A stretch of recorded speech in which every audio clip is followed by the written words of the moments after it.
marcava sem parar, um após outro. E o time da casa, o time do Serginho, perdeu feio aquele primeiro set. Não conseguiu marcar mais de 6 pontos. Durante o pequeno intervalo, a torcida da casa, apesar de assustada, apoiou seu time. Será que vão perder de lavada? Era o pensamento de muitos nas arquibancadas, que não obstante incentivavam a equipe de jovens. Sabiam que seria um jogo difícil, e seguiam estimulando os seus. O jogo recomeçou. Saques e cortadas para cá, saques e cortadas para lá.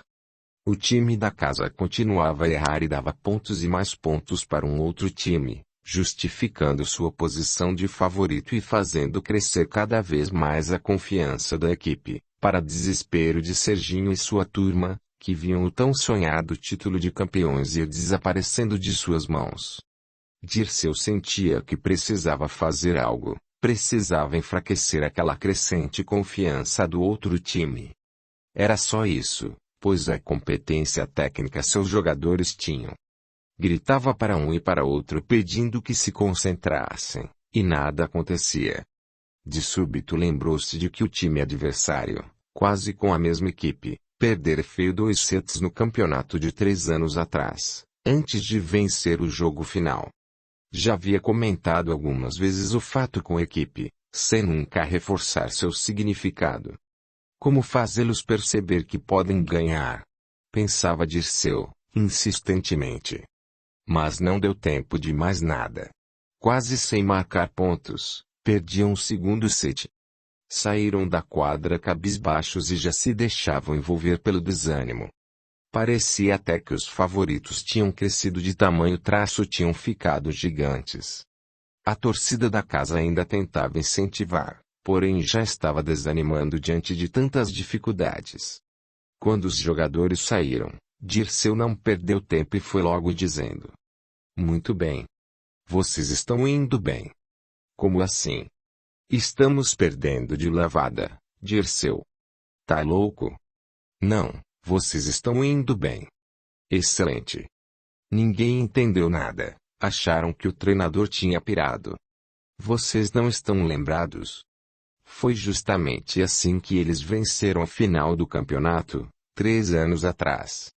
"Esqueceram." "Contei a vocês." "O que você disse foi que jogaram mal," afirmou Thiago, ofegante. "Não foi só isso.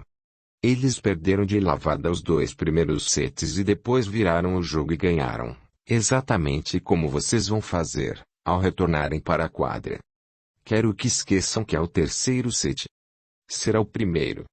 Vocês agora já se habituaram com eles, já sabem como jogam e também onde falham. Não sabem. Já conseguem pressentir como eles irão devolver a bola.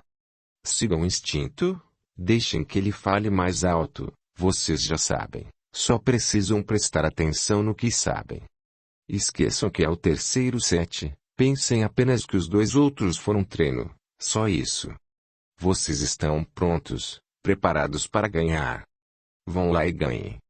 Não deixem que um só pensamento de derrota cresça dentro de vocês. Ao contrário, pensem que eles também viveram precisamente isso que vocês estão vivendo, e venceram. Joguem tudo o que sabem e vençam. É a vez de vocês." Os rapazes olhavam para o técnico e sentiam a energia crescer dentro deles. Deixaram-se envolver pelas palavras do treinador e começaram a acreditar que poderiam fazer o que ele sugeria. Quando voltaram à quadra, atendendo às sugestões de Dirceu, todos se fixaram simultaneamente na ideia da vitória. Logo de sair do time adversário marcou ponto. Só que então, ao invés da dúvida, apegaram-se ao desejo de vencer e não desanimaram. Pensavam que o outro time não era infalível e passaram a aproveitar melhor as falhas que cometia. Logo um ponto foi marcado pelo time da casa. E outro, depois outro, mais um e mais outro. O placar foi registrando pontos e mais pontos. A recuperação era incrível. O time crescia dentro da quadra, acreditando que podia vencer, e começou a virar a partida, para espanto do time favorito. O time da casa venceu o terceiro set, jogando como se aquele fosse o primeiro. Ao saírem para o intervalo, Dirceu reforçou que a estratégia estava dando certo e que podiam confiar inteiramente neles, pois eram bons de verdade, sabiam jogar. Retornaram à quadra sob o barulho ensurdecedor da torcida, que parecia haver crescido em números, tal incentivo que dava à equipe. Dessa vez foi mais difícil, pois o time adversário estava mais atento.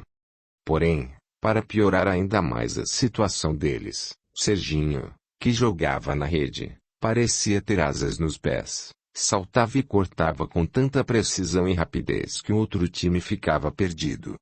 Marcou, quase a um só tempo, mais de 6 pontos e o time da casa venceu o quarto set, com tranquila vantagem.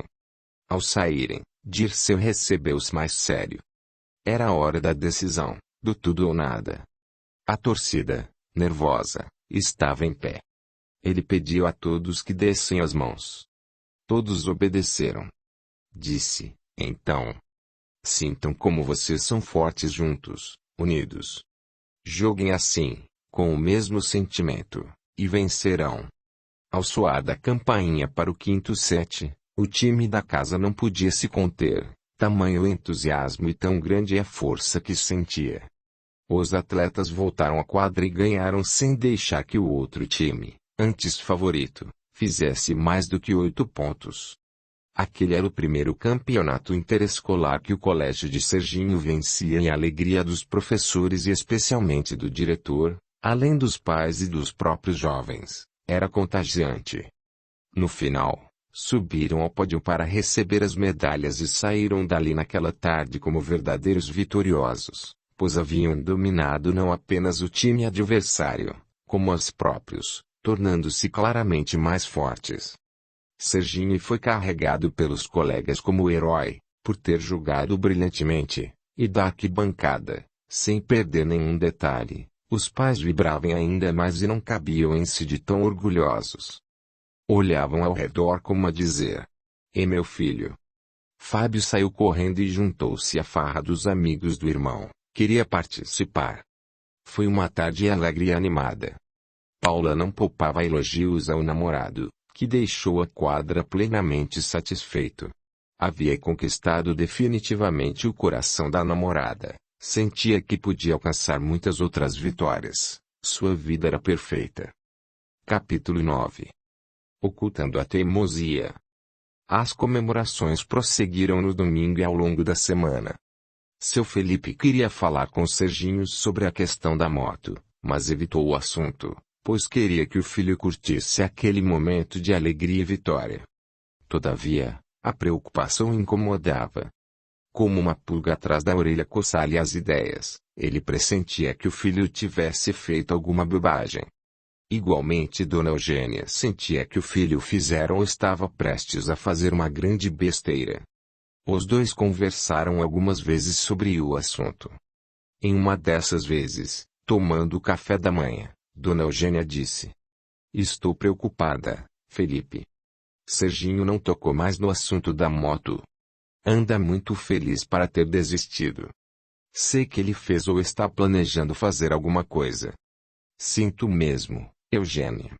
Vou falar com ele. Só não fiz isso antes porque queria deixar a alegria da comemoração prevalecer. Eu sei, Felipe. Foi por isso que também não toquei no assunto. Mas fica martelando em minha mente. Na minha também. Já está na hora. Vou ter uma conversa séria com nosso filho hoje, sem falta. Agora vou indo, à noite falo com ele.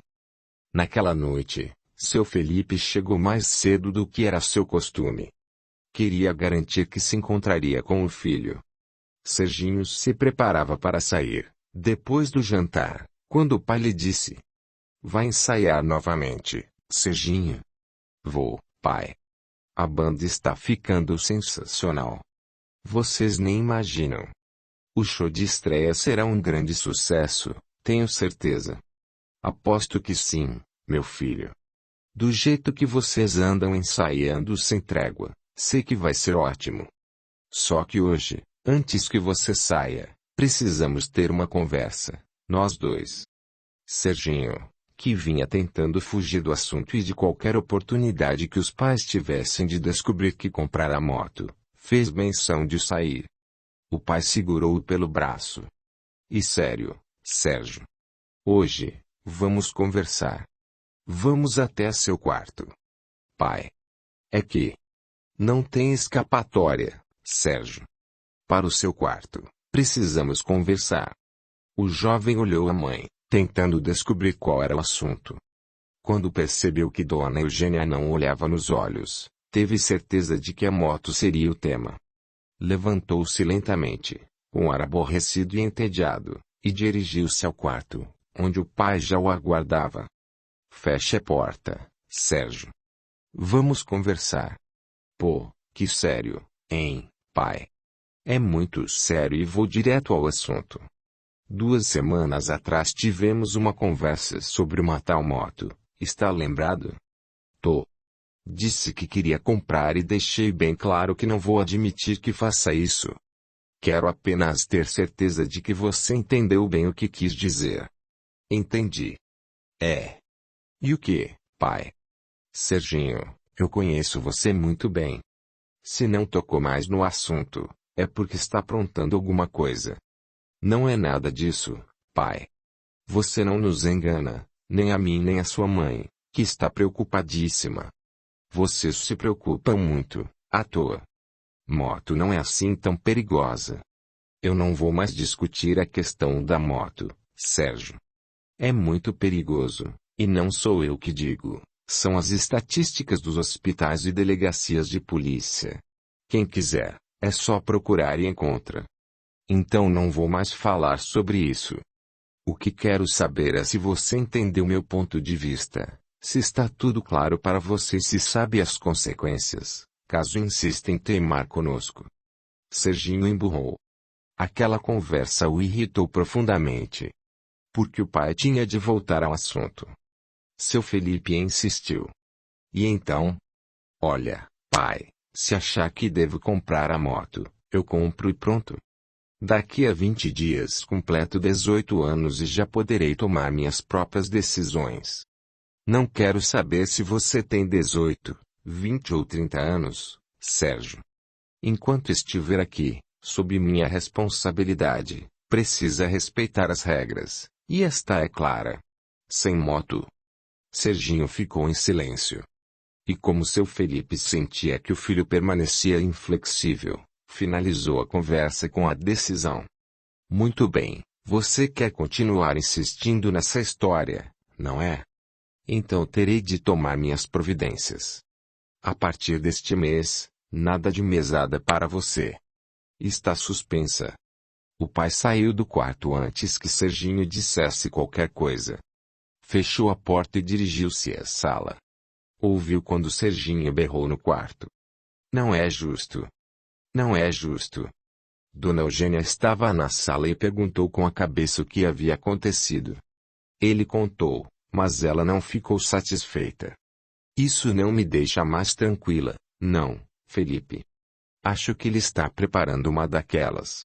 Eu sei, Eugênia, vamos fazer tudo o que pudermos, tudo o que estiver ao nosso alcance. Serginho deixou o quarto batendo a porta com força. Não olhou os pais quando passou pela sala e ao sair bateu também a porta de entrada da casa. Estava furioso e desceu as escadas pensando. Ainda bem que tomei minha decisão. Agora preciso achar um jeito de arranjar dinheiro para o combustível.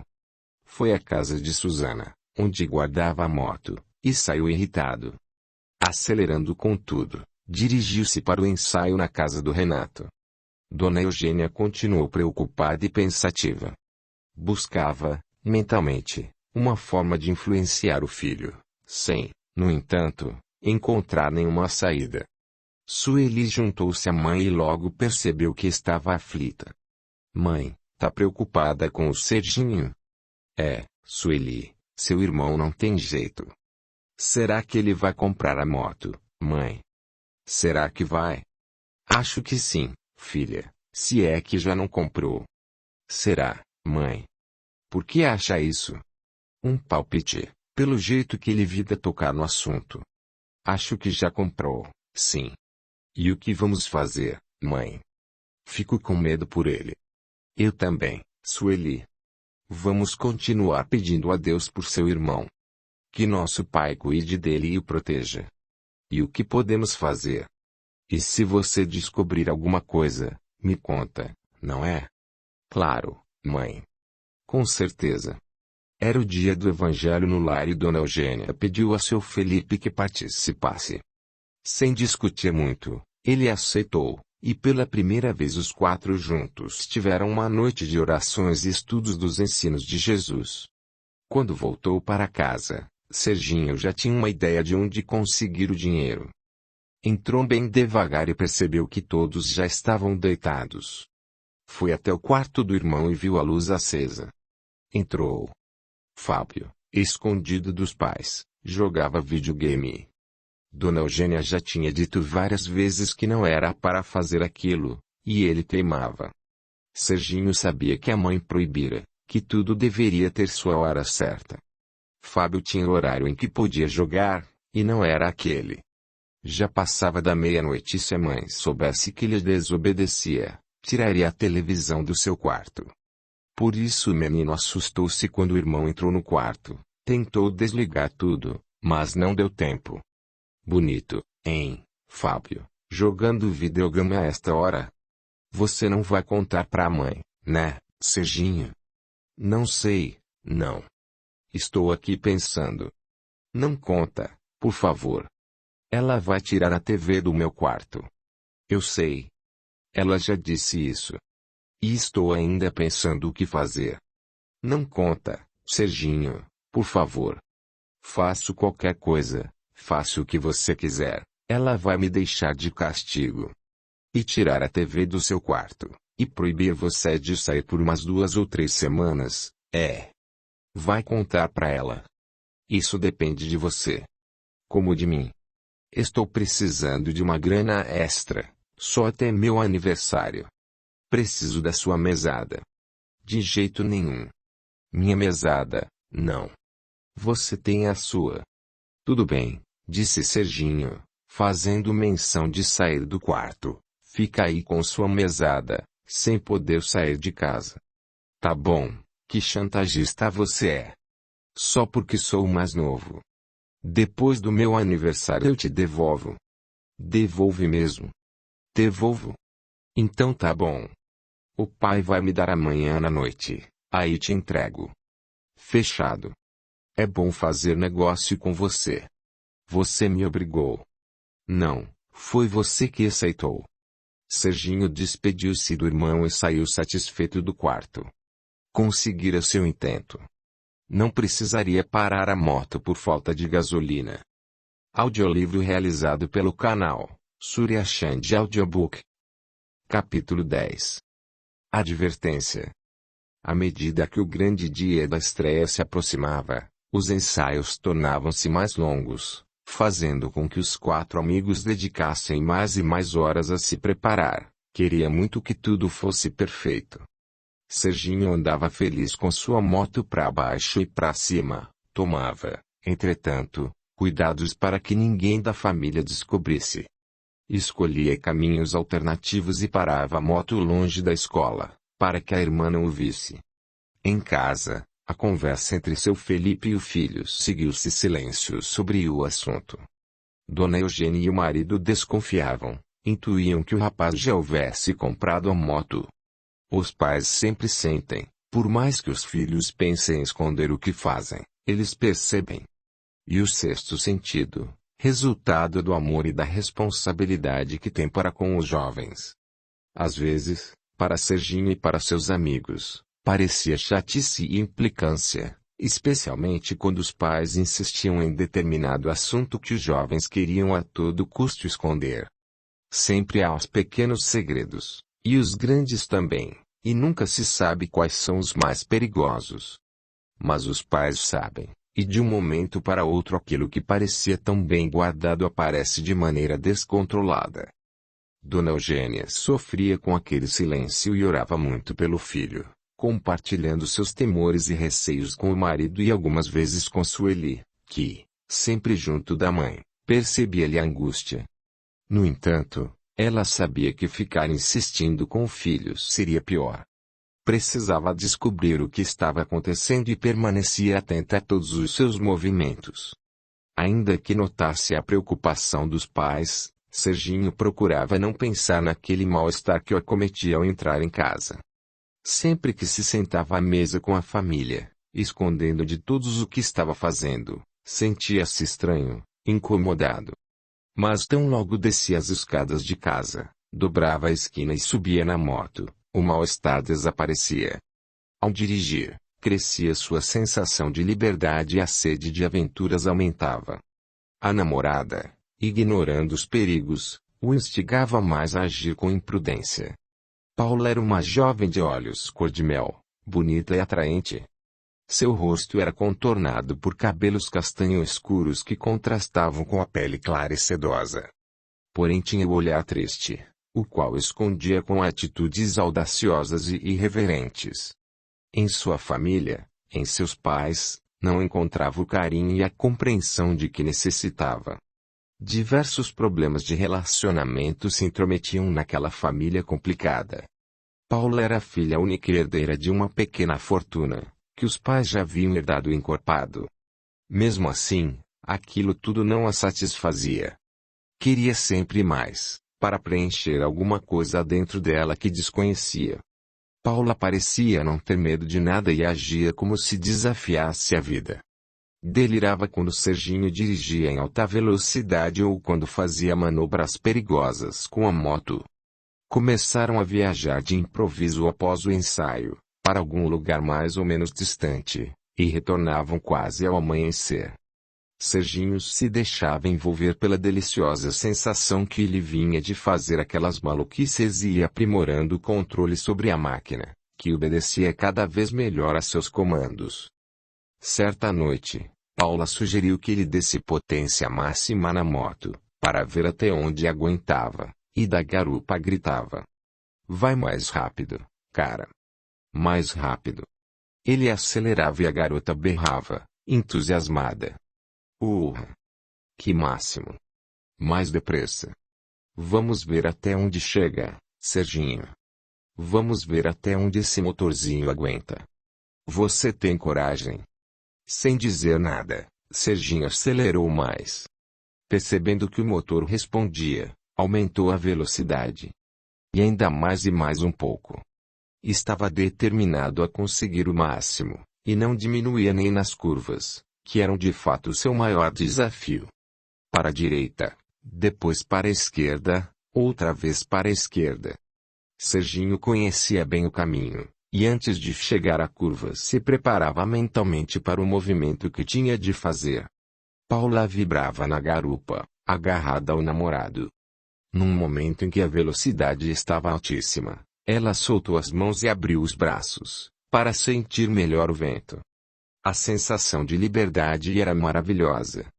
Serginho desconcentrou-se ligeiramente, preocupado com a namorada, e quando entrou na curva seguinte... Que derrapada! Ele perdeu o controle da moto, que entrou mal na curva e tombou, derrubou cada um de um lado e continuou se arrastando pela rua, até parar alguns metros à frente. Foi um tombaço daqueles. Tudo aconteceu tão rápido que o rapaz não conseguiu fazer nada e em um breve segundo estavam os dois no chão. Assim que conseguiu se refazer um pouco do susto, ele se levantou, branco como papel alcalino, e correu até a namorada. Paula estava meio zonza e totalmente trêmula. Serginho tirou-a da rua e sentou-a na calçada. Em poucos segundos, outros motoqueiros pararam e um carro que seguia mais atrás também. Sem demora os dois estavam cercados de pessoas. Serginho lembrou-se, então, de que não tinha documentos e procurou se livrar depressa de todo mundo, garantindo que estavam bem, embora Paula ainda se mostrasse atordoada. Por sorte, a moto estava inteira, tinha sofrido somente alguns arranhões. Ao se ver livre, o rapaz subiu na moto com Paula e sumiu. No caminho, falava todo o tempo com ela, perguntando se estava mesmo bem. Ao deixá-la em casa, naquela noite, retornou pensativo e assustado. Entrou cabisbaixo, A cor ainda não lhe voltara completamente ao rosto. Ao passar pela sala, deu de cara com a mãe, a irmã e o irmão. Estavam prontos para começar a leitura semanal do Evangelho que realizavam juntos. Serginho, que percebeu no olhar da mãe a indagação sobre o que acontecera, sentou-se no sofá. Resolveu participar com eles e, desse modo, calar na mãe qualquer pergunta. De mais a mais, naquele momento senti uma vontade enorme de colo. Durante a oração da mãe, foi envolvido por um sentimento estranho e teve vontade de chorar. Enquanto a mãe lia um pequeno trecho do Evangelho, ele pensava e pensava no que acabara de ocorrer. Aos poucos se acalmava e dava-se conta do perigo pelo qual passara. Pensou na vida, na família e em tudo de bom que possuía.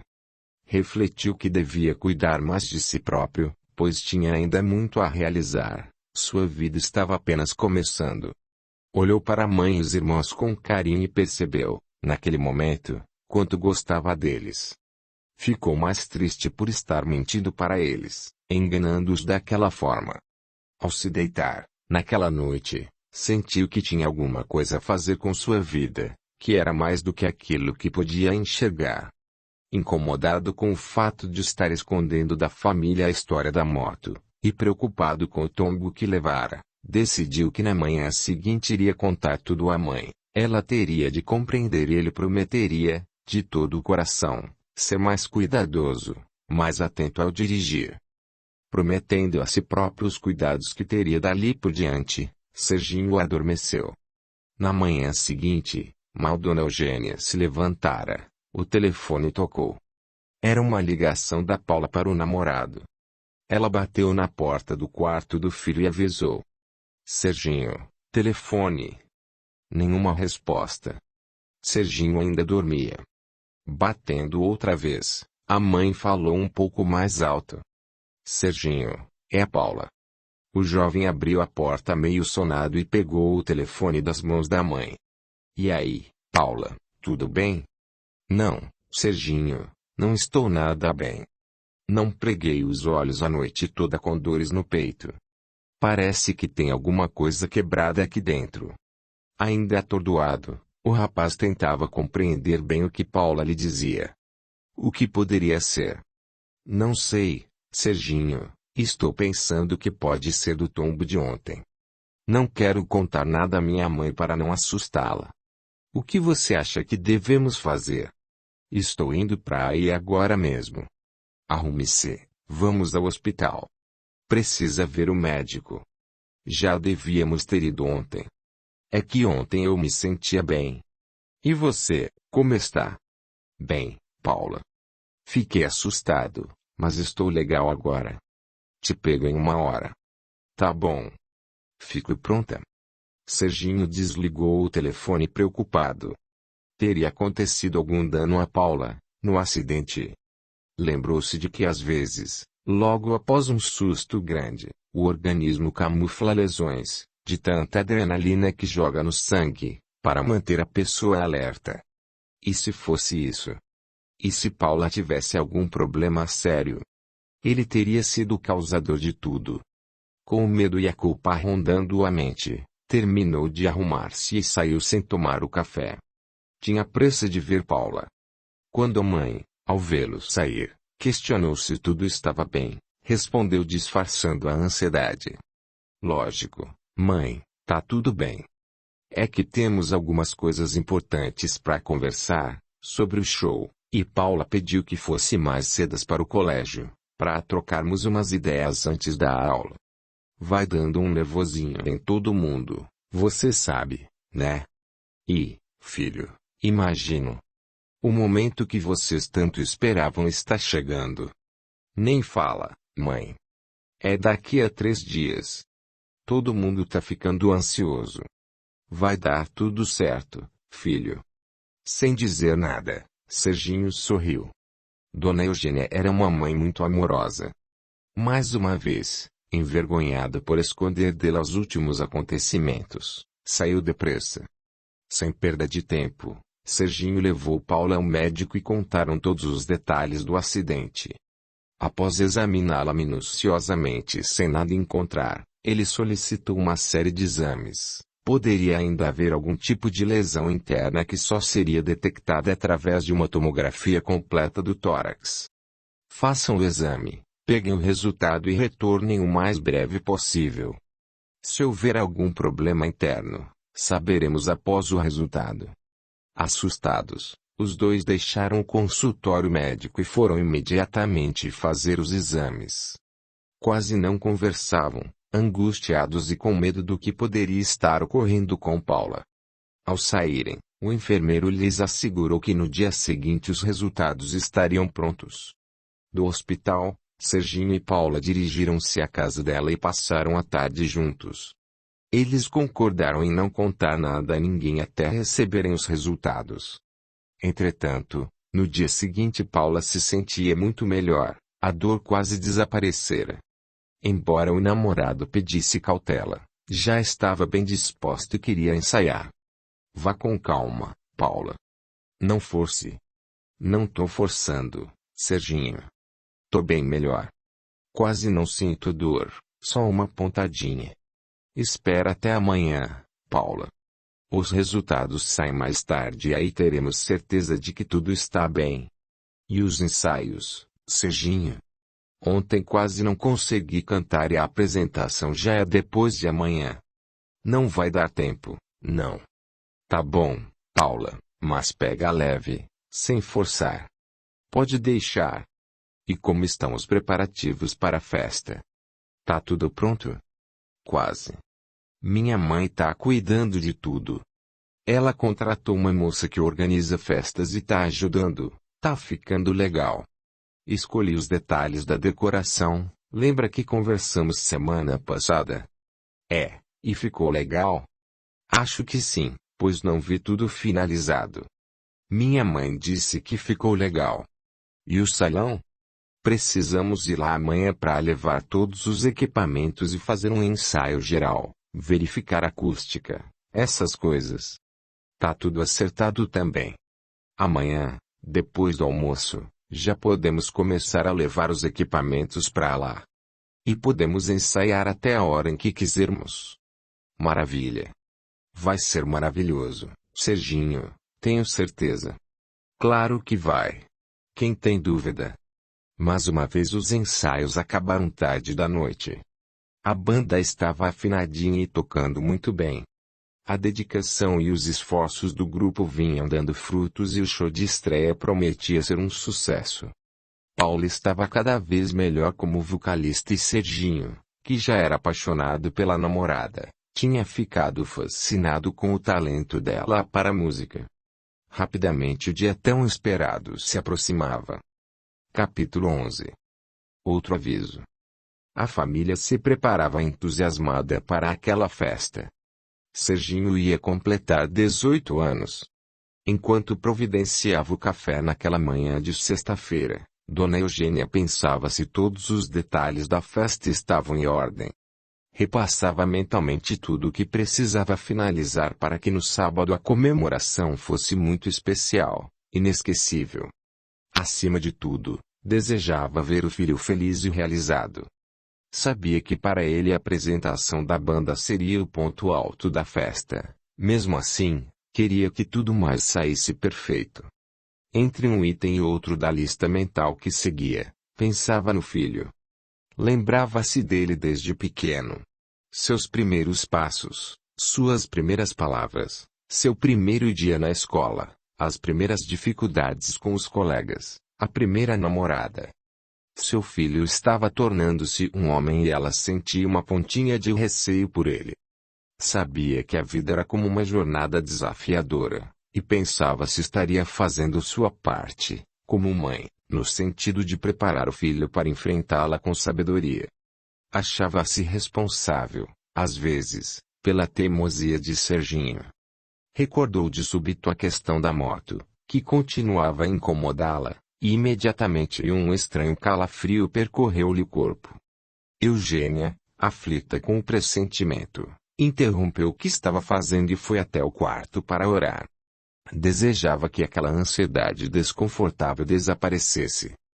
Após alguns instantes de prece silenciosa, retornou à cozinha. Serginho já estava tomando o café da manhã. Bom dia, mãe. Bom dia, filho. Tudo bem? Você não está atrasado? Tá tudo certo, dona Eugênia. Hoje não vou ao colégio. Vamos levar os equipamentos de som e todo o material para o salão. Vamos ensaiar a tarde toda. Afinal, é amanhã o grande dia. É, meu filho, é amanhã, seu aniversário. Será mesmo um dia muito especial. Notando um tom de melancolia na voz da mãe, Serginho perguntou. O que foi, mãe? Parece triste.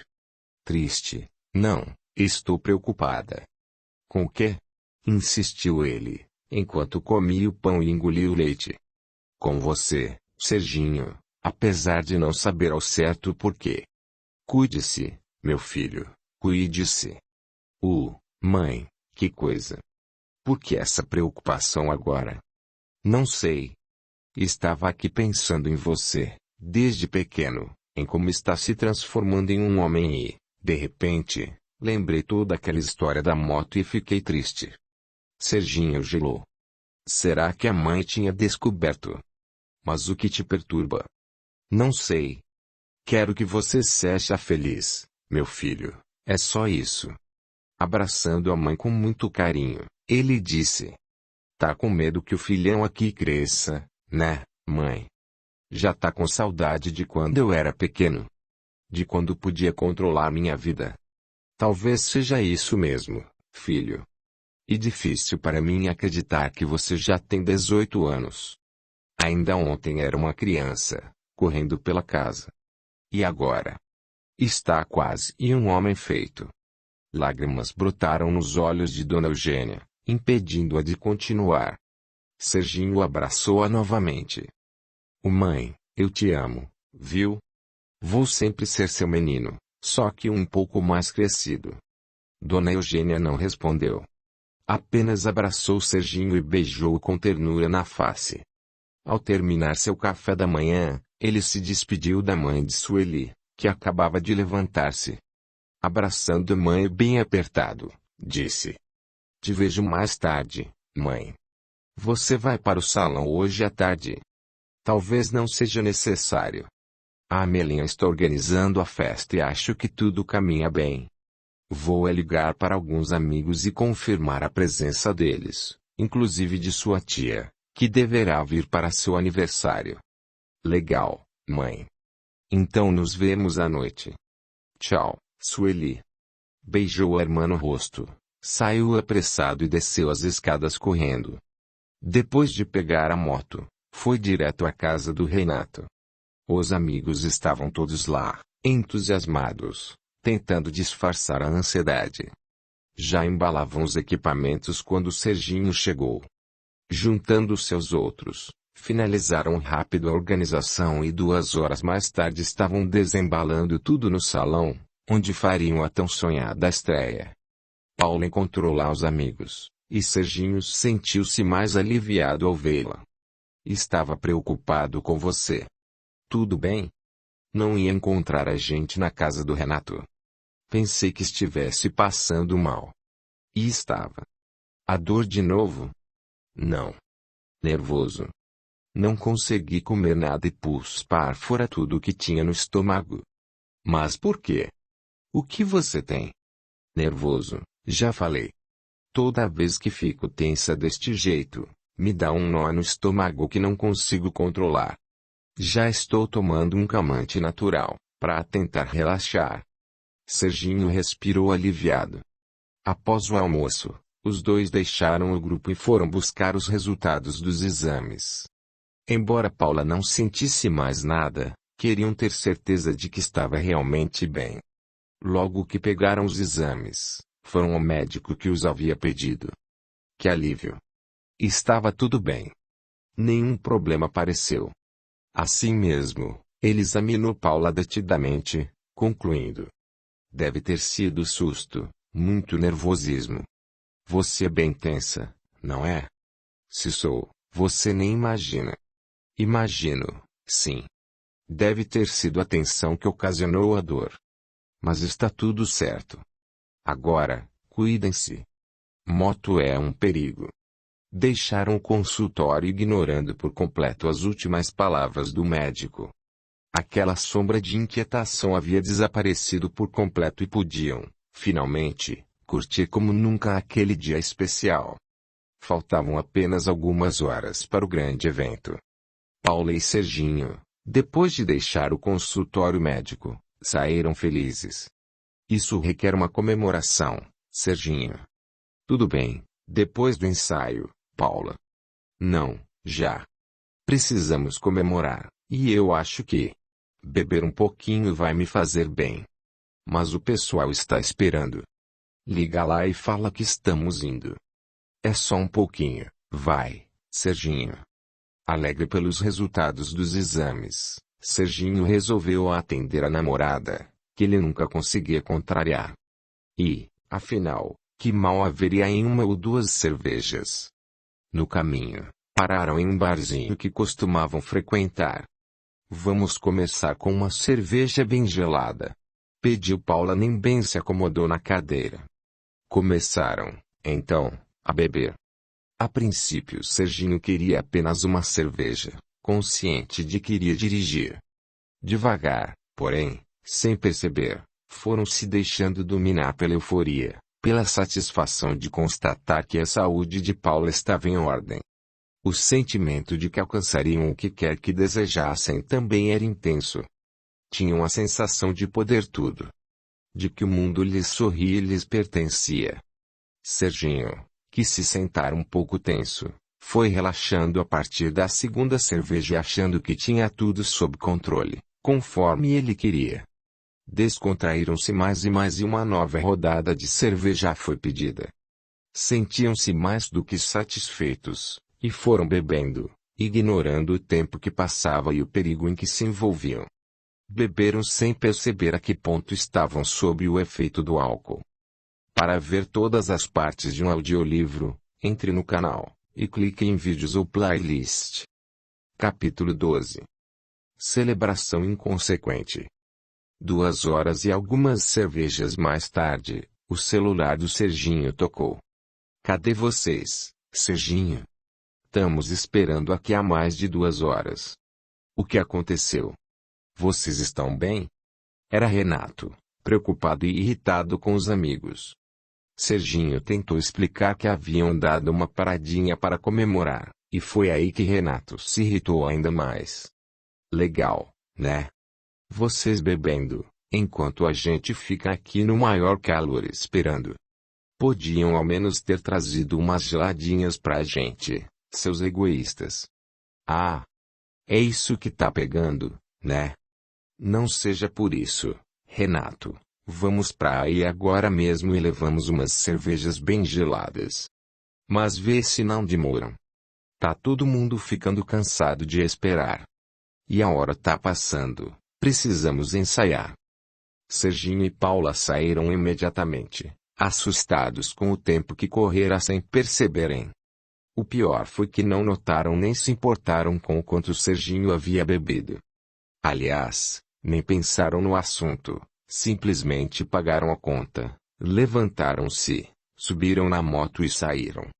Continuaram eufóricos, sob o forte efeito do álcool em plena avenida. Paula, insistente, incitava Serginho a correr mais para que chegassem depressa. O que ela queria, na verdade, era viver intensamente suas emoções.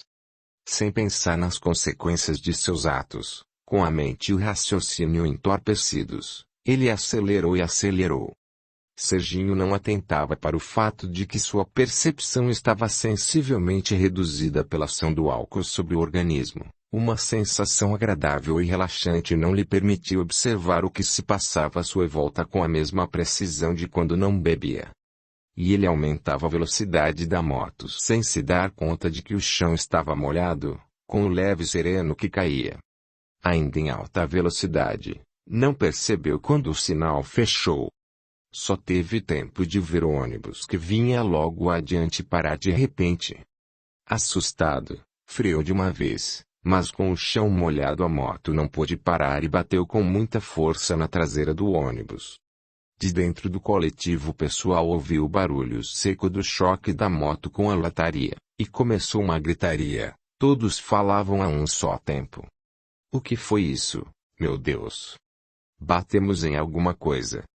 Será que atropelou alguém?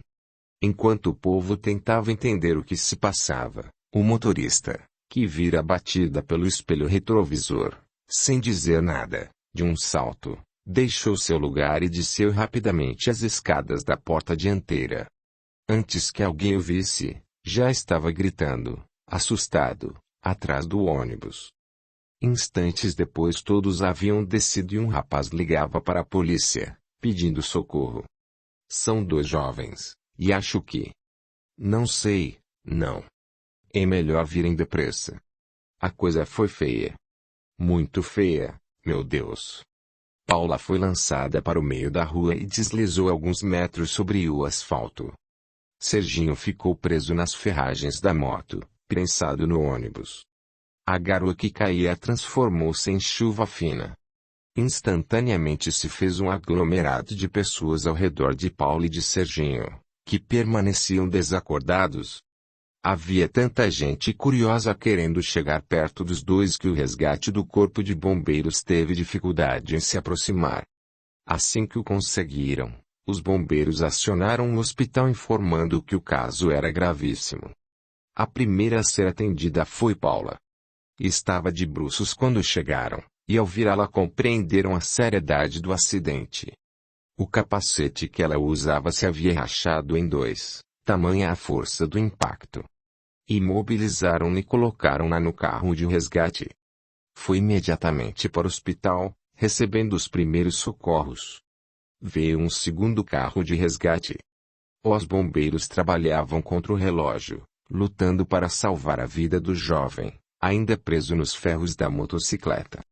Serginho perdia muito sangue e tentavam estancar a hemorragia enquanto o soltavam. Alguém encontrou algum documento? Precisamos avisar a família, lembrou o comandante dos bombeiros. Ele tem uma mochila. Acho que assim que conseguirmos soltá-la poderemos encontrar alguma informação. Enquanto falavam, um telefone celular começou a tocar insistentemente. Como ninguém atendesse, o comandante se pôs a procurar o aparelho, que silenciou e em seguida voltou a tocar. Um jovem bombeiro achou o celular jogado no meio-fio, a poucos metros do local do acidente, e ao atender ouviu. Pô Serginho, já faz mais de 1 hora que nos falamos e nada. Cadê vocês, cara? Que falta de respeito. Com quem você quer falar? Quem está falando? Serginho. Com quem você está tentando falar? Com o Serginho, mas acho que errei o número. Pode ser que não. O que o Serginho é seu? É meu amigo. Por quê? Ele tem uma moto. Tem. Bem. Pode ser que este seja mesmo o celular do seu amigo. Houve um silêncio do outro lado da linha. Ao ouvir burburinho e o som de sirenes, Renato gelou. O bombeiro continuou. Houve um acidente com 2 jovens cujos nomes ainda não sabemos, um homem e uma mulher. Ainda não foram identificados. Será que foi o Serginho? Não sei dizer. Só sei que este celular estava perto do local do acidente, tocando sem parar. Meu Deus! Posso falar com o rapaz? O acidente foi grave. Estão ambos desacordados? Onde foi? Estamos indo para aí. Não creio que seja uma boa ideia. Estamos levando os dois para o HC, digo, o Hospital das Clínicas, para o atendimento de emergência. Acho bom se vocês forem para lá. Estamos procurando documentos para identificação e para localizar a família. Espere um momento, meu superior imediato está me fazendo o sinal. Afastou o fone da boca por um instante, e o superior confirmou. O rapaz é Sérgio Melo e Silva. Ainda não conseguimos identificar a garota, ela não tem bolsa por perto. O bombeiro voltou ao celular e não precisou nem confirmar. É o Serginho mesmo. É meu amigo. Meu Deus do céu. É muito sério. Não dá para saber o estado dele ainda, porém foi bem grave. Tanto ele como a garota sofreram ferimentos sérios, mas estão vivos. Do outro lado da linha, os jovens entraram em desespero. Olha, estamos removendo o rapaz agora. Localizamos o telefone da família e vamos entrar em contato. Preciso desligar. Renato desligou o telefone, atônito. Não acreditava no que ouvira. Marcelo pedia maiores informações, quando Dona Eugênia entrou no salão. Ela acabara vindo dar os últimos retoques na decoração, pois queria pessoalmente ter certeza de que tudo estava em perfeita ordem. Embora tudo corresse bem, ela passara a tarde toda angustiada, com um aperto inexplicável no peito. Chegou com a Melinha, que a auxiliava na organização da festa. Sueli também vinha com elas. Oi, meninos, tudo bem? O que foi? Vocês estão brancos. Cadê o Serginho? Dona Eugênia. O que foi, Renato? Cadê o Serginho? É que... Marcelo tentou balbuciar algumas palavras, sem conseguir. O que foi? Aconteceu alguma coisa? O que foi? Dona Eugênia. O Serginho. O que houve? Cadê meu filho? Ele sofreu um acidente, Dona Eugênia. Acabamos de falar com o bombeiro que o está socorrendo. Bombeiro? Meu Deus! O que foi? O que houve? Ele não devia estar aqui com vocês? Não vieram juntos? Não. Por quê? Onde ele estava? O que aconteceu? Ele estava de moto, Dona Eugênia. Ele e a Paula estavam juntos. A Paula, de moto. Não, o Serginho estava de moto. De quem? Dele. Ele comprou a moto há alguns dias. Ah, meu Deus. Meu Deus, eu sabia, eu sabia. Meu Deus do céu, meu filho. Onde ele está? Onde foi o acidente? Ele está sendo levado para o Hospital das Clínicas, junto com Paula. Sueli chorava. Com o semblante lívido, a Melinha não conseguia falar. O celular de Dona Eugênia tocou. Alô? Eugênia, é Felipe. Felipe, o Serginho. Eu sei, estou indo aí te pegar para irmos ao hospital. Felipe. Reze, Eugênia, reze. Impossível descrever a dor de um coração de mãe. A angústia e o desespero que Dona Eugênia sentia naquele momento eram inenarráveis. Alguns minutos depois, Dona Eugênia, seu Felipe, Sueli e Fábio estavam ao caminho do hospital. Seguiam mudos. O coração de Dona Eugênia batia descompassado e suas mãos estavam geladas. Ninguém era capaz de dizer nada. Sentiam muito medo. Os amigos também se dirigiram para lá. Embora não quisessem nem pensar, todos temiam o pior. Serginho e Paula tinham sido levados inconscientes, e o estado de ambos era muito grave. Ao se aproximarem do hospital, Dona Eugênia sentiu uma dor mais profunda no peito e uma certeza brotou. Seu filho não resistiria. Junto com essa suposição insuportável, porém, uma outra força lhe surgia na alma. Olhou para Sueli e Fábio, sentados no banco de trás, e segurou forte nas mãos dos dois filhos. O movimento no saguão do hospital era intenso. A família de Paula já havia chegado. A mãe dela, ao ver entrar Dona Eugênia, iniciou um monte de acusações. A culpa é toda do seu filho. Onde já se viu? Ele é um irresponsável. Pobre de minha filhinha. Dona Eugênia não disse palavra. Foram encaminhando os UTI, a famosa unidade de terapia intensiva, e lá colheram as primeiras informações. A situação dele é gravíssima. Está passando, neste exato momento, por uma cirurgia. Tentamos estancar vários focos de hemorragia, especialmente na área do tórax. Infelizmente não posso dizer nada. Tudo dependerá do organismo, da forma como irá reagir. Precisamos esperar o final da cirurgia. Se ele resistir, faremos outros exames. Quanto tempo dura a cirurgia? Perguntou seu Felipe quase sem voz. Não posso precisar. Depende do que irão encontrar. Dona Eugênia mal conseguia parar em pé. Suas pernas estavam bambas. E a Paula? A garota que estava com ele. Está pior ainda. Teve traumatismo craniano. Dona Eugênia, agora em lágrimas que escorriam pelo seu rosto, lamentava. Meu Deus! Que tragédia! Que coisa terrível! Por que, meu Deus, ele tinha de nos desobedecer? Ah, meu filho, era isso que temíamos, justamente isso, balbuciou seu Felipe, igualmente aflito.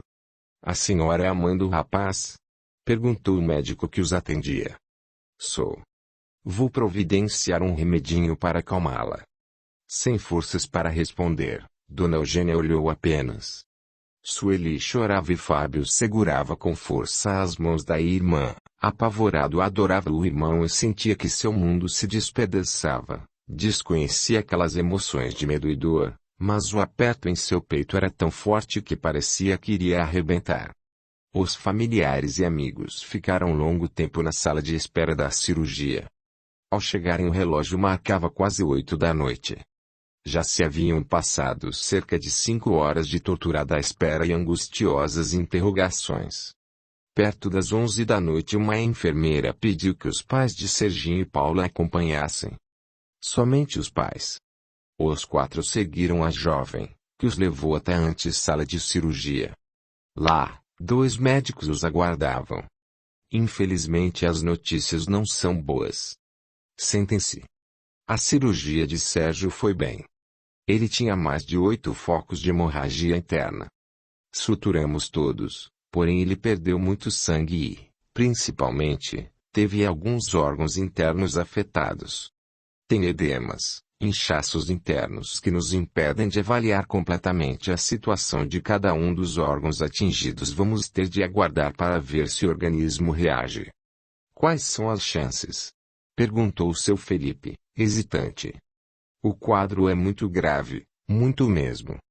Mas ele é jovem e percebe-se que tem boa saúde. Vamos ver se consegue reagir. Precisamos esperar. E quanto à minha filha, como está? Indagou, entre lágrimas, a mãe de Paula. O caso dela está mais complicado. Lamentavelmente, devemos dizer que as chances são pequenas. A mãe de Paula começou a chorar, em desespero. Eu quero vê-la. Quero vê-la. Não pode ser. Não pode. Tiveram de segurá-la e a enfermeira trouxe um comprimido, que ela tomou quase sem notar. Estava totalmente descontrolada. Renato, Marcelo e Tiago permaneciam mudos, sentados ao lado dos familiares. Não podiam crer. Tudo parecia um sonho, não, um pesadelo de terror. Tais coisas só aconteciam nos filmes ou com outras pessoas. Eles não acreditavam estar realmente vivendo aquilo. Acho melhor vocês irem para casa agora, e retornarem amanhã. Eles serão transferidos para a UTI e poderão vê-los no horário de visitas. Não. Vou ficar aqui, perto dele, disse Dona Eugênia, desolada. Eugênia, não adianta. Vamos para casa. Não, não vou sair daqui, Felipe, e não insista. Não há nada que eu possa fazer, eu sei, mas não existe outro lugar na Terra onde possa estar neste momento. Vou ficar. Vou ficar com a mamãe, afirmou Sueli, agarrando seus braços de Dona Eugênia. Não, filha, você vai com seu pai. Quero ficar, mãe. Não vai ficar aqui sozinha. Eu preciso, Sueli. Seu Felipe, se quiser leve-os para a casa de algum parente. Interveio Renato, solícito. Acho melhor. Aqui está o endereço de meu irmão. Eles já sabem que talvez eu mande os meninos para lá. Agradeço muito, Renato. O que é isso, seu Felipe? Se precisar de algo mais, estou à disposição. Quero ajudar no que for preciso. Obrigado, meu filho. Leve-os para mim. Eu agradeço muito. Despediram-se de Sueli e de Fábio, que, Apesar de contrariados, obedeceram.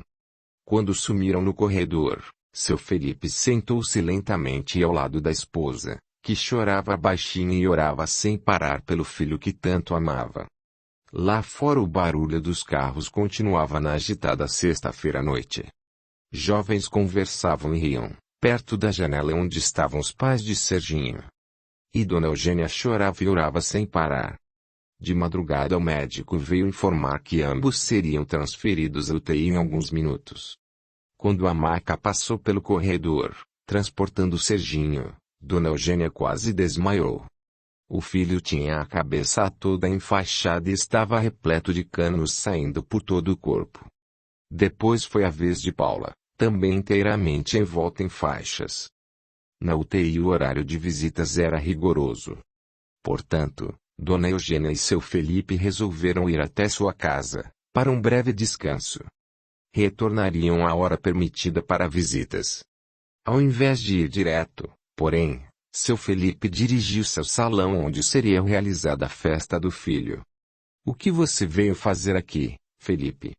Precisamos avisar que a festa está cancelada, Eugênia. Não vamos poder ligar para todos os convidados, e sim somente para os familiares mais próximos. Acho melhor avisarmos aqui. Por favor, fique no carro. Volto já. Seu Felipe unha a chave do salão. Entrou, acendeu algumas luzes e foi à procura do vigilante que passava a noite toda no local. Parou no meio do salão. Olhou toda a decoração ao seu redor. Viu os equipamentos da banda no palco e não suportou a dor. Sentou-se ali mesmo, no meio do salão, e soluçou sentidamente. Alguns minutos depois, Dona Eugênia entrava no salão e, abraçando seu marido, choraram por longo tempo. O segurança observava tudo e não ousava aproximar-se. Ele também era pai e sabia do acidente. Não conseguia chegar perto do casal. Só de pensar na dor daqueles pais, ele também chorou à distância. Quando enfim se recompôs, seu Felipe pediu que o vigilante informasse a ocorrência aos convidados que acaso aparecessem, desse o telefone dele para contato e, obviamente, avisasse que não haveria festa. Ao voltarem ao hospital para visita, o saguão estava repleto de parentes e amigos que, sabendo do acontecido, quiseram oferecer sua solidariedade ao casal e informar-se melhor sobre a situação dos dois jovens. A visita foi rápida, e apenas seu Felipe e Dona Eugênia puderam entrar. Ao aproximar-se da maca, Dona Eugênia orava mais e mais pedindo forças a Deus. Segurou a mão de Serginho, o único pedacinho do corpo que estava sem faixas. Apertou e conversou com ele, entre lágrimas que desciam incessantemente pelo seu rosto. Meu filho querido, tenha forças. Confie em Deus e pense em Jesus. Ele está sempre perto de você. Ele te ama, meu filho, nunca se esqueça disso. Nenhuma reação visível. Ele parecia dormir profundamente. Mas Serginho, como se estivesse no fundo de um abismo, confuso e mal podendo identificar as palavras da mãe, escutava-as ainda que muito distantes. Sua mente estava perturbada. Não sentia direito seu corpo, e não sabia bem o que lhe acontecia. Era como se estivesse sonhando, sem poder acordar, como quando tinha pesadelos e se esforçava para despertar. Só que agora, por mais que tentasse, não conseguia acordar. Após breve visita, iam descendo o corredor da UTI até a recepção quando ouviram assustados os gritos da mãe de Paula.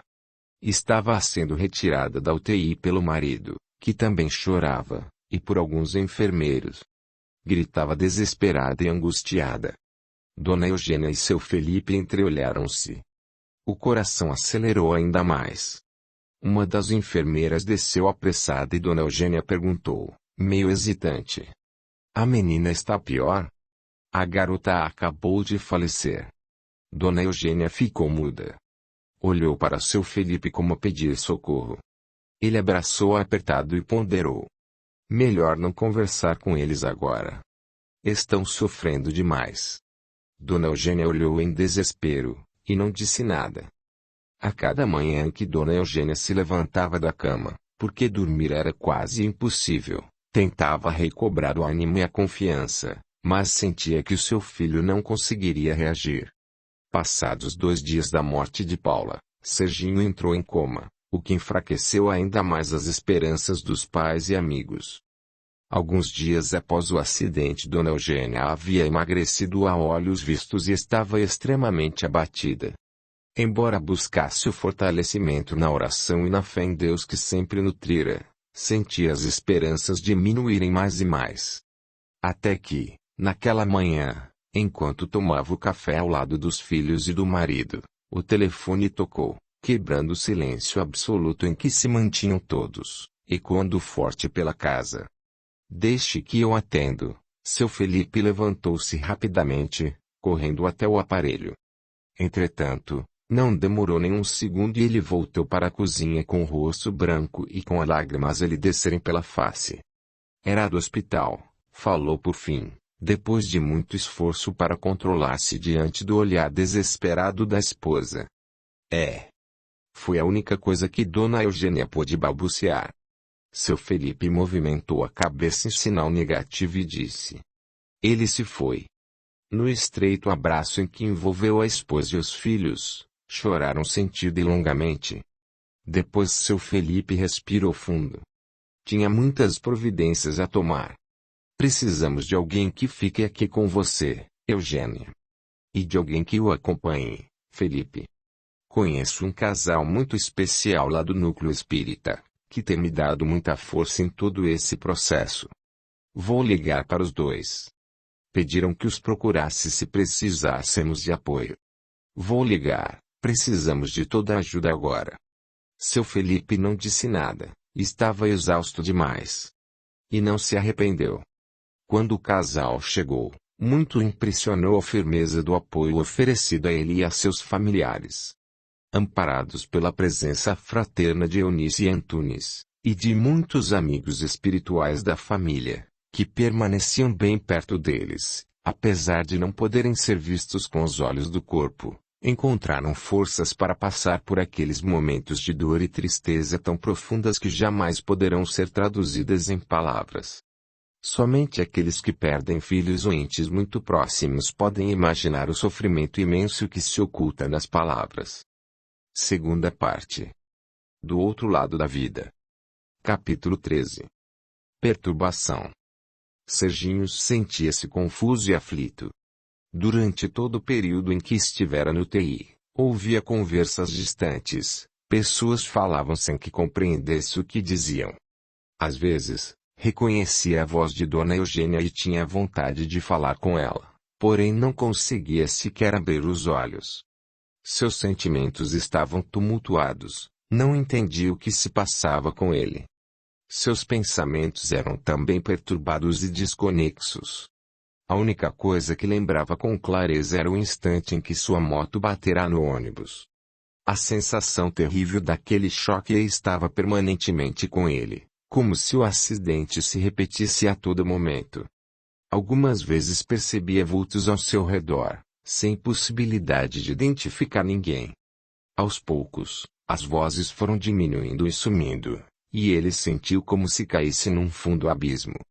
A angústia e o desespero tomaram conta do rapaz, que se esforçava intensamente para despertar daquele pesadelo. Então, de repente, sentiu-se um pouco mais leve e mais solto. E foi aí que teve aquela visão terrível. Viu-se dentro de um quarto escuro. Era a primeira vez que distinguia algo à sua volta. Algumas pessoas em torno de uma cama cuidavam de alguém. Tentava entender o que acontecia, e só quando as pessoas se afastaram ele conseguiu ver foi que percebeu, com pavor, que era ele próprio o ocupante da cama. Sentiu o coração descompassado. Estava petrificado. Queria correr, mas não tinha como se afastar dali. Estava preso. Fazia um esforço enorme para sair, e permanecia preso. Ficou observando a si mesmo, imóvel, deitando na cama, e se perguntava, com o parco raciocínio que lhe restava: o que está acontecendo? Por Deus, alguém precisa me explicar o que se passa. O silêncio era seu companheiro constante. Silêncio e escuridão. Após um tempo que lhe parecia interminável, sentiu-se de novo meio zonzo, meio atordoado, e quando deu por si estava em outro lugar, desta vez com muita gente ao seu redor. Viu a mãe, que chorava de cabeça baixa, abraçada a Sueli e alguns parentes próximos. Serginho queria falar com a mãe. E gritava, desesperado: "Mãe, me ajuda. O que acontece? Por que você está triste?" Viu seu Felipe, que também chorava, e reconheceu parentes e amigos, todos ali presentes. Renato, Marcelo, Tiago e outros, muito tristes. Ele pensava, angustiado. Afinal, o que se passa? Por que eles não me veem? Por que não conversam comigo? Meu Deus, acho que ainda estou sonhando e não consigo acordar. Foi então que algumas pessoas se afastaram e ele pôde ver, em aflição, que aquele era seu próprio funeral. Sentiu vertigens e enjoo. Precisava acordar daquele pesadelo terrível e desesperador. E assim Serginho acompanhou todo o cerimonial.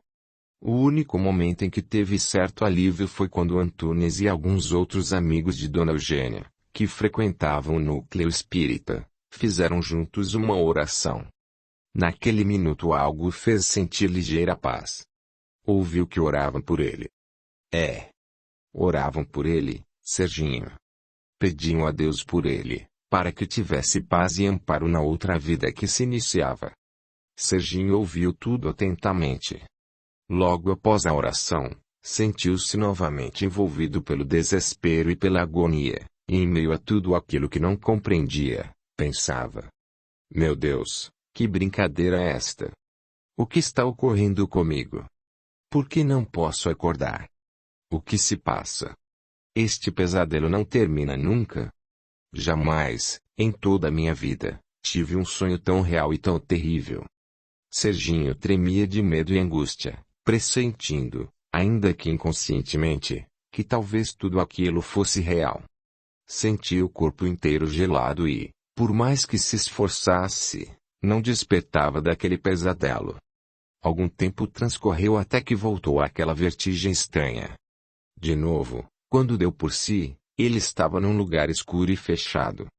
Todos haviam desaparecido e se encontrava só, em profundo silêncio e terrível escuridão. Dessa vez, fez um esforço ainda maior para despertar, lutava para se mover e não conseguia. Sentia angústia e desamparo. Estava só, abandonado por todos que amava, e não sabia por que aquele pesadelo horrendo não terminava. Estava cansado, cansado demais. E chorando convulsivamente, extenuado, adormeceu. Os dias foram se sucedendo. Dona Eugênia e seu Felipe sofriam profundamente a perda do filho mais velho.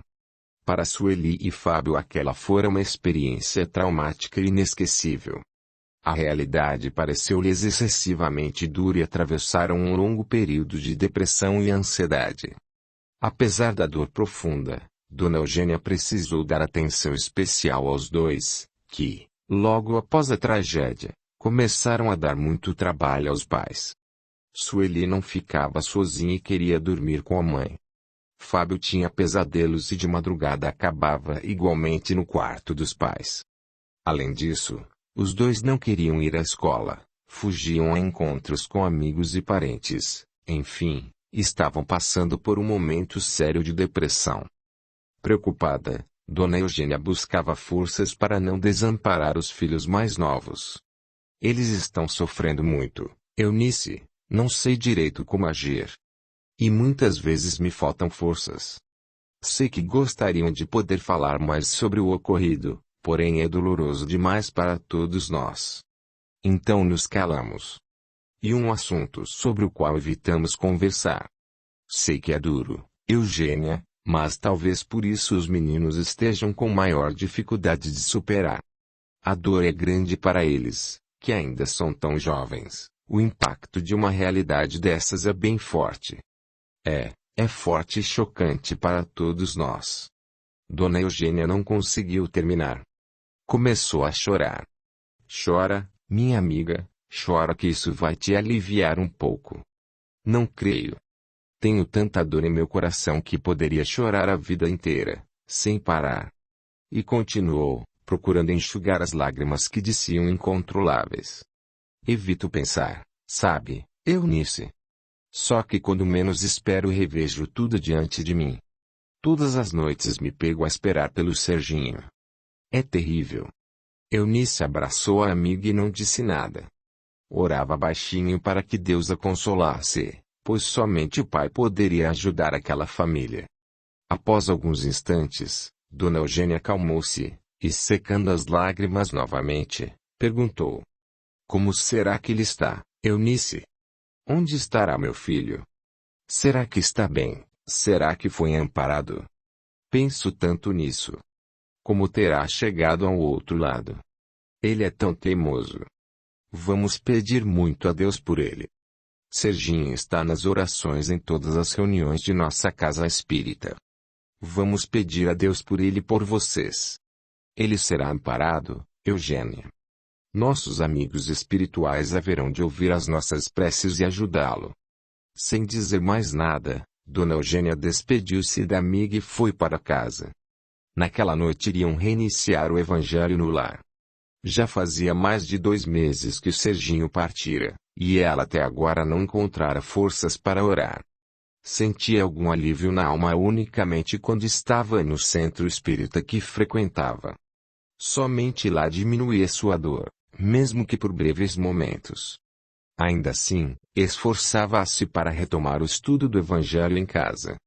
Nem que fosse apenas com uma oração em favor do filho, sabia que precisava fazê-lo. E havia os outros 2 que necessitavam de amparo. Por outro lado, Felipe a preocupava sobremodo, estava amargurado e revoltado. Falara até contra Deus por diversas vezes, só se calando ao ser admoestado por ela. Sabia que a dor do marido era tão intensa quanto a sua, mas se as luzes dos céus não pudessem tocar seu coração, como iriam consolar-se? Naquela noite, ela retomou o culto do Evangelho apenas com Sueli. Sentaram-se as 2 na sala e Dona Eugênia ficou longo tempo de cabeça baixa, procurando forças para iniciar. Então, ergueu a cabeça lentamente e olhou para a filha, que trazia os olhos umedecidos e vermelhos. Tomou nas mãos o Evangelho segundo o Espiritismo e começou a leitura. Devagar, bem devagar, conseguiu ler e depois oraram. Foi com muita dificuldade que finalizaram as preces. Nas semanas seguintes, ela continuou a fazê-lo. E a cada nova reunião, apesar da dor que persistia, ficava mais fácil orar. Aos poucos, as 2 passaram a sentir-se reconfortadas e aliviadas, nos momentos de oração. Fábio decidiu participar também. Os 2 filhos foram gradativamente melhorando e saindo da depressão. Durante os minutos de estudo, entretanto, Dona Eugênia seguia apreensiva quanto às condições do filho que partira.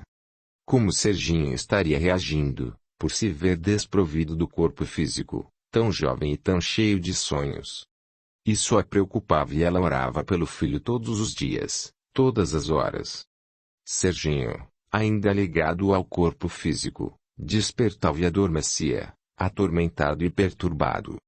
Quando sua consciência se fazia mais lúcida, sentia o corpo bater na lataria do ônibus e se desesperava. Algumas vezes ouvia vozes, sem nada enxergar. A escuridão era total. E assim permaneceu por longo tempo, até que pouco a pouco começou a estar mais desperto do que adormecido. E foi aí que o sofrimento se revelou ainda maior, imaginava-se preso a um pesadelo sem fim. Então a memória foi clareando e o raciocínio tornou-se mais coerente. Ele pensava. Lembro-me de estar com Paula na moto, saindo de um bar, antes do acidente. Visualizou tudo com lentidão e rememorou o tumulto à sua volta. Nada viu, porém algumas palavras soltas lhe vinham à mente. Ele está muito mal, depressa. Foi muito grave. Houve um acidente com 2 jovens. O acidente foi sério. Estão ambos desacordados? Estamos levando os 2 para o Hospital das Clínicas. O rapaz é Sérgio Melo e Silva. E ele refletia, à medida que conseguia. O que aconteceu comigo? Lembro do acidente, das pessoas à minha volta, mas é tudo tão nebuloso. Será? Não, não é possível.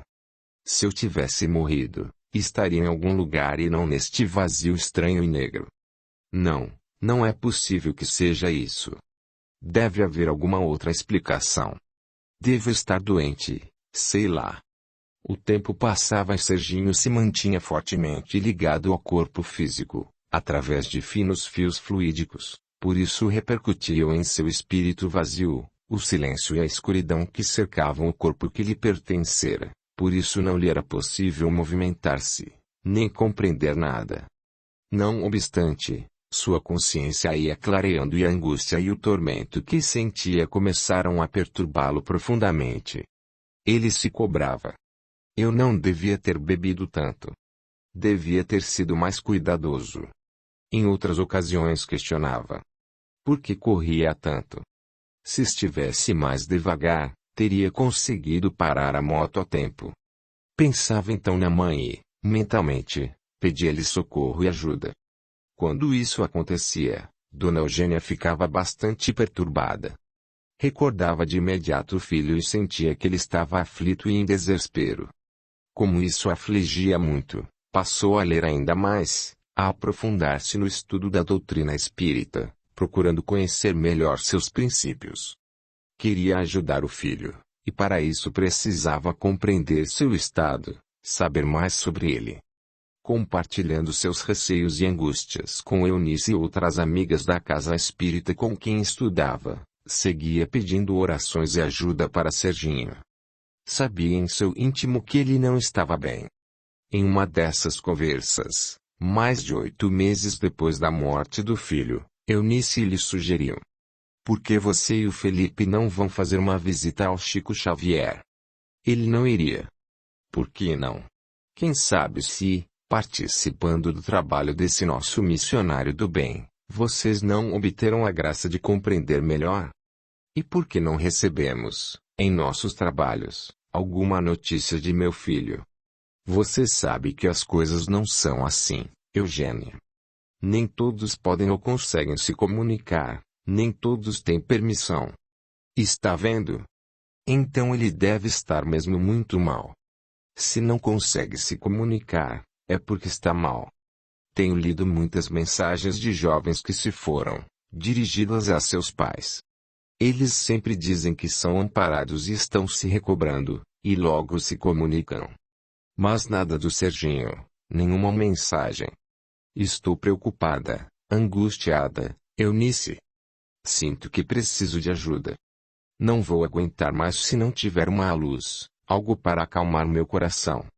Vamos ao grupo espírita da prece, em Uberaba. Vamos visitar o Chico. Mas ele tem ido aos trabalhos. Não está adoentado e fraco? Embora bem fraco, sei que mesmo assim tem ido aos trabalhos. E ele ainda escreve mensagens. Não sei ao certo, Eugênia, só sinto que devemos ir até lá. Pode deixar, eu vou organizar tudo. Vamos aproveitar e montar uma caravana para visitá-lo. Há alguns anos não vamos a Uberaba e muitos estão sentindo falta. Vou me encarregar de tudo. Fale com Felipe, convença-o. O resto deixe por nossa conta. Dona Eugênia sorriu, encorajada pelo entusiasmo da amiga. Não entendia ao certo o que fariam lá, mas sabia que aquele homem era um ser de muito amor e de muita luz. E refletiu rapidamente que sem dúvida estar em sua presença poderia trazer a ela algum conforto. Naquela noite, chegou em casa decidida. Iria fazer a viagem com ou sem o marido, e resolveu conversar com ele imediatamente. Nem pensar, Eugênia. Não me oponho a que você vá ao centro espírita, porém não vejo nenhum benefício em fazer uma viagem dessas. Para quê? O que iremos fazer lá?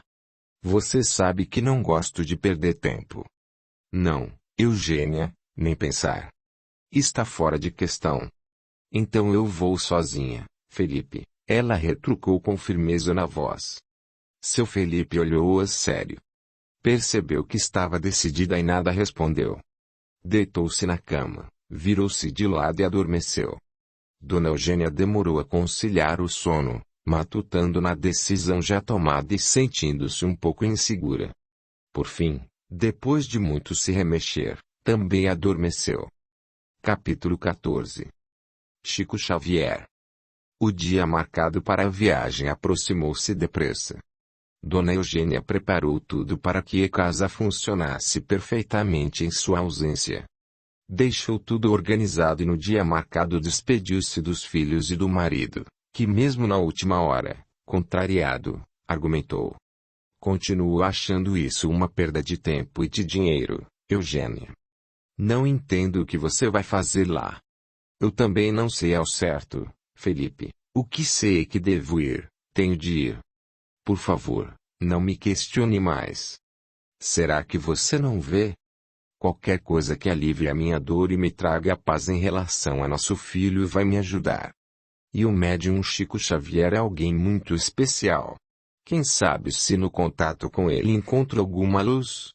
Quem sabe, Felipe? Boa viagem, Eugênia. Espero que encontre o que está procurando. Não sei bem o que procuro, Felipe. Ou melhor, sei que o que mais desejo são notícias de meu filho.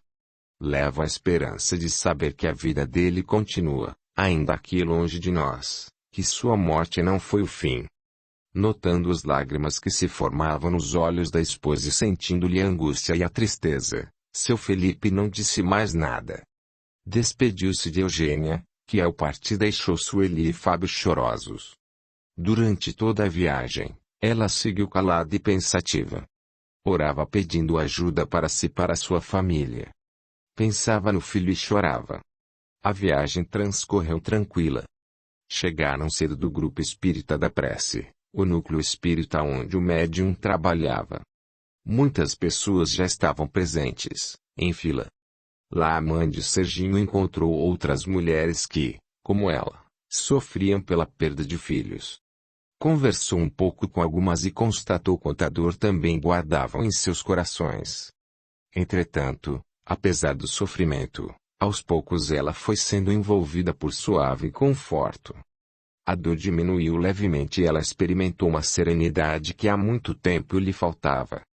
Esperaram algumas horas e, finalmente, aproximou-se o momento do início do trabalho. Chico Xavier estava chegando. Venha, Eugênia, venha ver nosso amado Chico. Eugênia acompanhou Eunice e viu chegar, amparada por amigos, aquela figura doce e generosa. Assim que olhou para ele, sentiu sua grandeza e uma luz a invadiu, deixando-a ainda mais serena. As atividades da noite desenvolveram-se como de costume. Leitura do Evangelho, comentários, orações. Dona Eugênia estava embevecida com tanta claridade que lhe banhava a alma. Havia até esquecido, por instantes, o motivo central que a levara até ali, suas dores e preocupações. Sentia-se aconchegada e amparada, como se mãos invisíveis a tomassem no colo. Sorria pela primeira vez em tantos meses, olhando aquele homem quase etéreo, diante dela. Ao final do trabalho, porém, uma surpresa estava reservada para Eugênia. Chico Xavier recebera algumas mensagens, uma das quais, com poucas palavras, estava endereçada a ela. Mas, incapaz de sair do lugar, subitamente assustada, parecia colada ao banco. Foi Eunice quem se levantou, ao perceber a dificuldade de Eugênia, e correu para pegar a mensagem. Entregou à amiga, que agora chorava. Ela abriu o pequeno pedaço de papel com as mãos trêmulas e leu o singelo recado. Não se atormente mais com nosso garoto. O socorro virá. Continue orando por ele. Lívia. Dona Eugênia leu e releu a pequena mensagem umas 200 vezes, sem conseguir despregar os olhos daquele recado. Ao final, quando todos retornavam, a caminho do hotel, Eunice perguntou à amiga, percebendo-a mais aliviada. E aí? O que diz a mensagem? É do Serginho? Não, Eunice, é de Lívia. Quem é Lívia? Uma sobrinha muito querida que já partiu há algum tempo para a vida espiritual. E o que diz a mensagem? Sem falar, Dona Eugênia entregou o papel a Eunice, que depois de ler sorriu, fitando a amiga. Está mais tranquila agora. Como é possível que um pequeno pedaço de papel possa trazer tanto conforto ao nosso coração? Não é o pedaço de papel, e sim a grandeza da vida que continua sempre, Eugênia. Obrigada, Eunice. Vir até aqui renovou minhas forças de uma forma que jamais poderia imaginar. E se não fosse por você e sua insistência, não teria vindo. Acho que foi a Lívia que me inspirou. Deve ter sido. Ao voltar, Eugênia trazia o coração suavizadas pela nova esperança que nele se acendera. Sabia, sim, que sua preocupação era justificável. O filho não estava bem, mas agora, com aquela mensagem clara da sobrinha, tinha certeza de que ele receberia ajuda. Redobrou também a coragem para dar sequência ao evangelho no lar e às orações pelo filho, como um meio de que dispunha para ajudá-lo, fazendo sua parte. Ao chegar em casa, era esperada com ansiedade, inclusive por Felipe, que, fingindo não acreditar em nada, guardava no fundo da alma a esperança de que algo pudesse atenuar a dor que igualmente sentia. Você deveria ter vindo comigo, Felipe. Com certeza estaria melhor agora. O Serginho foi lá, mãe? Perguntou Sueli, que não duvidava da possibilidade de comunicação dos que se foram para a pátria espiritual com aqueles que ainda estão aqui. Não. Ele não veio, porém nós recebemos um grande presente, filha. O que foi? Dessa vez foi Fábio quem perguntou, curioso. Sem dizer nada, Dona Eugênia entregou a mensagem ao esposo. O que é isso? Leia, Felipe. Leia para todos, em voz alta. Seu Felipe leu a curta mensagem e, quando terminou, seus olhos estavam cheios de lágrimas. Mãe, é aquela prima do papai? E, sim, Sueli. Aquela com quem você sonhou, mãe. É Fábio, ela mesma. Seu Felipe, embora emocionado, não entendia o que significava aquilo. Dona Eugênia então contou a todos, detalhe por detalhe, o que havia ocorrido. Como se sentira desde que chegara e tudo o que acontecera naquela noite. Começou contando um pouco mais sobre Francisco Cândido Xavier, o querido médium de Uberaba. Enquanto vinha para cá, pude ler um livro que fala da vida desse missionário dos céus. Ele é realmente muito especial e desde pequeno, muito jovem, foi preparado para a tarefa que desempenha. E um baluarte do Espiritismo e um servidor fiel de Jesus. Eugênia narrou a todos os dados da história de Chico Xavier, transmitindo-lhes uma síntese do que lera sobre ele que havia encantado. Finalizando, afirmou. E mesmo fascinante o pouco que li sobre a vida desse médium. No entanto, o mais impressionante foi a vibração de energia pura e luminosa que senti emanar dele. Parece que quando ele chegou um clarão se acendeu onde estávamos. É um verdadeiro missionário, disso não tenho dúvida. Você ficou sabendo de tudo isso no livro que leu, mãe? Perguntou Sueli, com os olhinhos atentos. Alguma coisa eu já sabia, Sueli. E também li algumas histórias da vida dele, neste livro. Dona Eugênia retirou da bolsa o livro Lindos Casos de Chico Xavier. Que impressionante, aprendi muito. Deixa-me ver. Fábio arrancou o livro das mãos da mãe. Eu primeiro, Fábio, a mãe já estava me dando. Calma, Sueli, deixa o Fábio olhar, depois você vê. Seu Felipe ouvia tudo em silêncio, sem querer expressar a admiração que nele nascia por aquele homem desconhecido. Dona Eugênia acrescentou ainda que aquela mensagem era uma resposta clara às suas preocupações. E foi aí que residiu a maior dificuldade. Explicar ao marido o motivo de suas preocupações em relação ao filho. Ele não compreendeu e ficou ainda com muitas dúvidas. Todavia, a mensagem era clara. Como poderia haver qualquer farsa no que acontecera? Como alguém saberia de sua sobrinha? Deveria haver alguma verdade em tudo aquilo, pensou seu Felipe, ao final da noite. Ao se deitarem, ele disse à esposa: quando você vai ao centro? Na quarta-feira. Vou com você, quero o conhecer um pouco melhor. Ótimo. Que bom, Felipe. Sei que irá fazer muito bem a você. Você sabe que não me deixo enredar por qualquer coisa, Eugênia, não tenha expectativas. Só quero entender melhor o que ocorreu com você nessa viagem. Como é possível alguém saber assim de uma pessoa como Olivia, é o que mais me intriga. Felipe. Os mortos não estão mortos, eles vivem. Lívia está viva. E pôde mandar essa mensagem carinhosa, para nos consolar. Seu Felipe matutou muito antes de adormecer, naquela noite. Estava intrigado e curioso, queria conhecer mais. Dona Eugênia também demorou a dormir. Apesar da dor profunda que insistia em apertar seu coração, sentiu uma suave alegria pela decisão do marido e teve a certeza de que uma nova fase se abriria para eles. Dias mais tarde, seu Felipe acompanhou a esposa ao centro espírita, bem como na semana seguinte, e na outra novamente. Passou a se interessar e a estudar, tornando-se mais um defensor do Evangelho no lar. Começou a participar e não parou. Ao menos esse consolo Dona Eugênia tinha. Agora a família estava toda reunida em torno do Evangelho. Audiolivro realizado pelo canal Surya Chand Audiobook. Capítulo 15. O socorro. O estado de Serginho piorava, já não dormia, mantinha-se constantemente desperto. Ouvia gritos e gemidos, sem ter a menor ideia de onde vinham. Quase não podia mover-se, sentindo-se preso sem saber onde. Encontrava-se sempre envolvido por uma espessa escuridão que o deixava apavorado e desesperado. Pensava na mãe o tempo todo e pedia que ela o ajudasse, não adiantava. Sentia-se cada vez pior, não melhorava.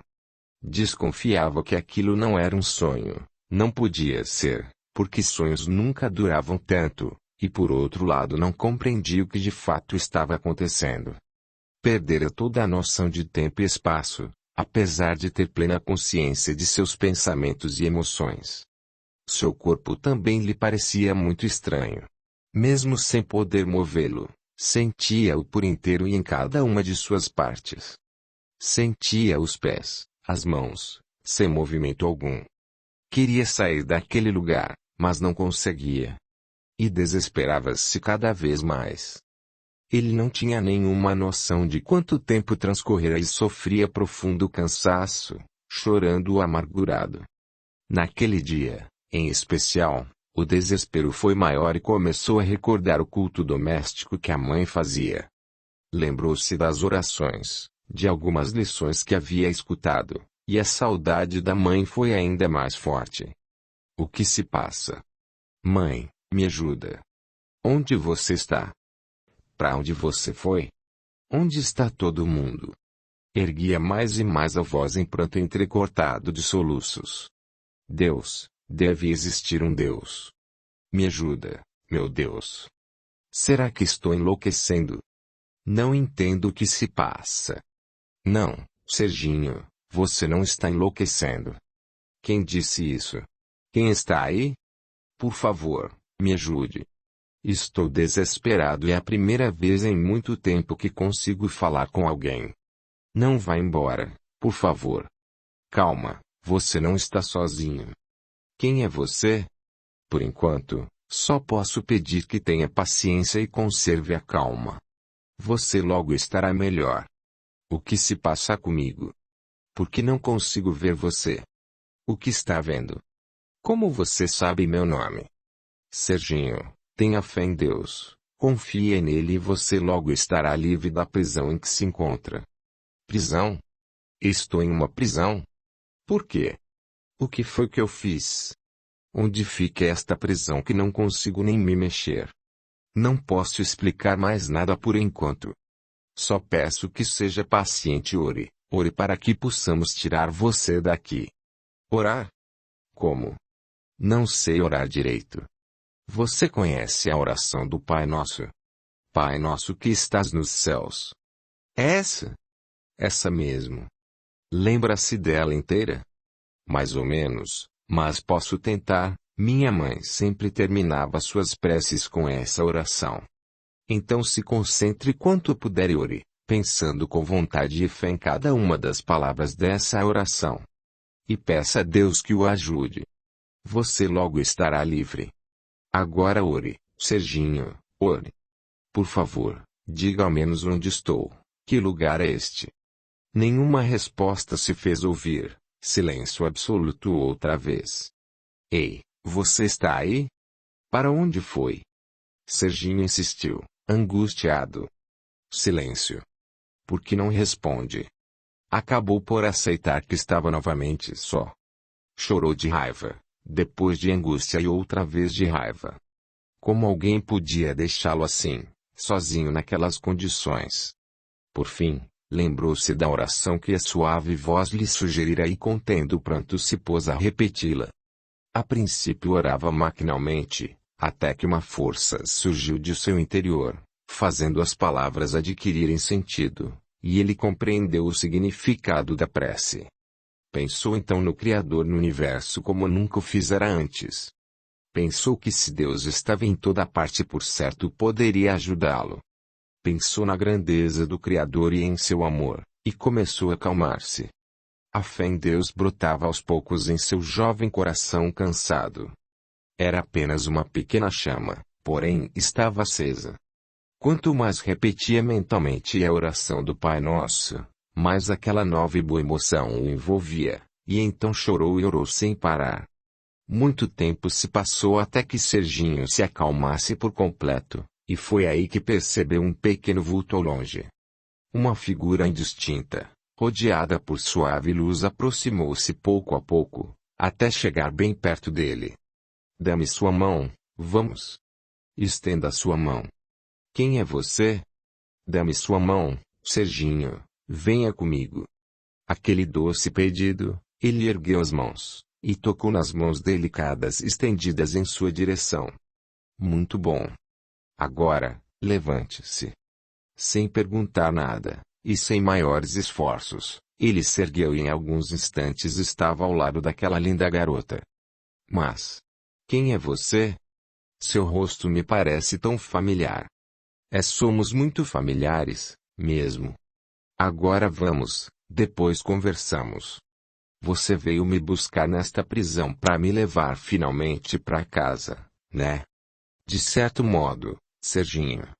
Como assim, de certo modo? Quero que confie em mim. Por ora você precisa descansar, dormir. Não, estou cansado de dormir. E se eu dormir e voltar para aquele lugar horrível? Não. Serginho divisou outros vultos se aproximando, um a um, e vários deles foram ficando definidos. Quem são todas essas pessoas? São amigos, vieram me ajudar a levá-lo daqui. Isso está muito estranho. Quero saber quem é você. Não vou a lugar algum sem saber quem são vocês. Serginho, olhe bem para o meu rosto. Com atenção. Tente lembrar-se de onde nos conhecemos. Faça um esforço. Serginho olhou-a por instantes, fazendo grande esforço, pois para sua mente confusa e perturbada era difícil funcionar normalmente. Não consigo. Não sei, só me parece familiar. Sou Lívia, sua prima. Recordo-se. Lívia, minha prima. Olhou-a firmemente, empenhado em tentar lembrar. Claro, é isso mesmo, Lívia. Vi sua foto uma vez, é você. Mas você morreu há muito tempo. Que brincadeira. Peraí, me explica isso. Como estou falando com você? Lívia permaneceu em silêncio por alguns instantes, depois lhe disse.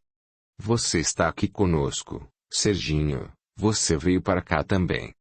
Antes da hora, é verdade, só que já está aqui, vamos cuidar de você. Você quer dizer que morri? E isso? Que brincadeira é essa? Você duvida dos seus próprios olhos. Num breve instante tudo veio à mente do rapaz. O acidente, o velório, a tristeza dos pais, o silêncio absoluto, a angústia e o desespero. E ele compreendeu o que ela dizia, compenetrando-se de que era verdade. Estava morto. Como isso foi acontecer comigo, meu Deus? Sou muito jovem para morrer. Você tem toda a razão, veio para cá antes do que devia. Como assim? Meu Deus. E agora? Mas, como continuo sendo eu mesmo? Estou vendo meu corpo, como sempre foi. Não consigo entender. Serginho, por favor, acompanhe-nos, viemos para ajudá-lo. Acalme-se. Sente-se aqui um pouco e relaxe. Durma. Quando acordar, estará bem melhor, eu prometo. Promete? Jura que não vai mais desaparecer? Que não vão me deixar sozinho de novo? Claro. Agora que você está liberto, será mais fácil. Liberto do quê? De onde? Mais tarde, quando estiver mais tranquilo, vamos conversar sobre tudo, tudinho. Pode confiar em mim. Responderei tudo o que eu souber, e você vai entender melhor. Não pode ser. Não posso ter morrido. Não é justo, sou muito jovem. Tenho tanta coisa para fazer. Não pode ser, deve haver algum erro. É. Você tem razão. Há alguns erros. De qualquer modo o que está feito. Está feito. Como assim? Que erros? Não quero. Não quero morrer. Quer dizer, não posso estar envolvido por energias sutis e serenas, emanadas do grupo que acompanhava Lívia. O rapaz foi induzido ao sono, para que pudesse ser socorrido e auxiliado. Lívia aconchegou-o ao peito como uma criança, e o grupo partiu. Capítulo 16. Difícil despertar. Sem saber quanto tempo dormira, Serginho despertou lentamente. Olhou à sua volta e viu-se num lugar muito sossegado. O silêncio era quase total. Registrava somente vozes suaves ao longe, conversas distantes. Observou o teto, e depois as paredes, procurando identificar o local em que se encontrava. Era um quarto com fraca iluminação, o que não impedia de constatar que se tratava de ambiente pequeno, contendo apenas a cama, onde ele estava, e alguns poucos móveis. O lugar lhe transmitia suavidade e calma. O jovem refletiu. Puxa, que bom! Finalmente estou despertando daquele sonho horrível. Eu sabia que era um sonho, só podia ser. Que terrível! E suspirando profundamente, puxa! Graças a Deus o pesadelo acabou. Levantou-se devagar, porém uma forte vertigem obrigou a sentar-se na beira da cama, tentando recobrar as energias. Enquanto estava ali, a porta abriu-se e uma jovem com rosto radiante e familiar entrou alegremente no pequeno quarto. Levante-se com cuidado, Serginho. Você precisa ir se acostumando aos poucos, sem pressa. Você? Lívia lhe sorriu amorosamente. Sente-se melhor? Como melhor? Estava bem até você entrar aqui. Desculpe, não quero parecer indelicado, mas pensei que tudo havia sido um sonho. Ver você me fez lembrar de tudo. Então, não foi um sonho? Não, meu primo, embora tenha parecido um verdadeiro pesadelo. Você está aqui mesmo, deixou a vida na Terra. Está no mundo onde vivem os espíritos. Como isso é possível? Não posso crer. Não sou um espírito, sou eu mesmo. Sim, e você pensa que quando deixamos o corpo nos tornamos outra coisa? Não. Continuamos a ser nós mesmos. Eu me recordo de você ter dito que vinha antes da hora. Por que isso foi acontecer? Como pode haver um erro desses? Quero falar com o responsável por este lugar. Ele precisa me dizer como foi que um erro desses pôde ocorrer. Serginho, o que aconteceu não pode mais ser revertido. Você entenderá tudo a seu tempo. Tenha paciência. Mas eu não quero ficar aqui, Lívia. Tenho muita coisa para fazer. Tenho uma vida inteira para viver. Tenho uma porção de coisas que quero realizar. Como posso fazer isso se estou aqui? Você não entende? Temos de conversar com o responsável. Se, como você disse, houve um erro, então precisamos descobrir quem foi que errou e pedir que reparem o erro, me deixando voltar. Tem de haver um jeito de eu retornar. Lívia sentou-se na cama ao lado do primo. Sentia sua angústia e desejava auxiliá-lo. Contudo, temia que a verdade inteira de uma vez o deixasse ainda mais perturbado. Segurou com as duas mãos o rosto do primo e lhe disse: sei o que você está sentindo. Lembre-se de que já passei por isso e, portanto, sei exatamente como se sente. O que lhe asseguro é que a vida aqui pode ser agradável. Você poderá aprender e realizar muitas coisas. Se acalmar e encontrar seu caminho, poderá renovar propósitos, se desenvolver. Não, Lívia. Não quero. Preciso voltar. E dizendo isso, num movimento brusco se pôs de pé, embora titubeante. Lívia amparou-o na vertigem que sentia e se colocou ao seu lado. Vamos caminhar um pouco, para que você possa conhecer o lugar e acostumar-se. Não quero me acostumar. Serginho, quanto tempo acha que já se passou desde que você deixou a vida na Terra? Sei lá. Como vou saber? Nem sabia que não estava mais lá. Pois vou lhe dizer. Faz mais de 1 ano e meio que você desencarnou. O quê? Desencarnou, deixou seu corpo físico. Mesmo? 1 ano e meio. E o que houve com meu corpo? Este aqui não é meu corpo. Esse corpo, que é igualzinho ao seu corpo físico, com as mesmas cicatrizes e tudo, é um corpo mais sutil, mais etéreo, que chamamos de perispírito. E onde ele ficava quando eu estava na Terra? Como foi que nunca notei que existia? Lívia sorriu. Ele é muito sutil, por isso não se dava conta de sua existência. E como sinto frio, fome, sono, tudo igual. É que esse corpo também é material, só que a matéria é mais etérea e por isso é mais leve. Dá para você me entender? Mais ou menos, não consigo entender direito. Mas sabe o que significa ter desencarnado há mais de 1 ano e meio? Serginho sentou-se deprimido em um banco do belo jardim por onde seguiam. Ficou acabrunhado. Sei. Não posso mais voltar para o meu corpo. Não. E claro que não. E onde fiquei todo esse tempo? Onde eu estava? Você disse que estava preso. E estava preso ao seu corpo. Qual deles? Ao seu corpo mais denso, aquele que usou na Terra. O quê? Quer dizer que esse tempo todo eu estava. E estava preso ao seu corpo, por isso a escuridão. Por isso não podia me mover? Exatamente. Ficou preso num corpo inerte, que já não tinha vida, e como você estava fortemente preso a ele e, mais ainda, sem consciência de sua nova situação, não conseguia mover-se. Que coisa terrível! Como alguém pôde deixar isso acontecer? E muito triste. Deixaram-me lá 1 ano e meio, literalmente apodrecendo. Serginho. O jovem levantou-se de novo. Desculpe-me, Lívia, estou indignado. Isso não se faz. Que coisa horrível. Por que não foram me buscar antes? Quero falar com o responsável por este lugar, por este processo. Sei lá como vocês chamam isto aqui, mas tenho de me entender com o responsável. Lívia, que permanecia sentada calmamente, respondeu. Pois bem, já que você insiste tanto, pode falar. Fale com o responsável.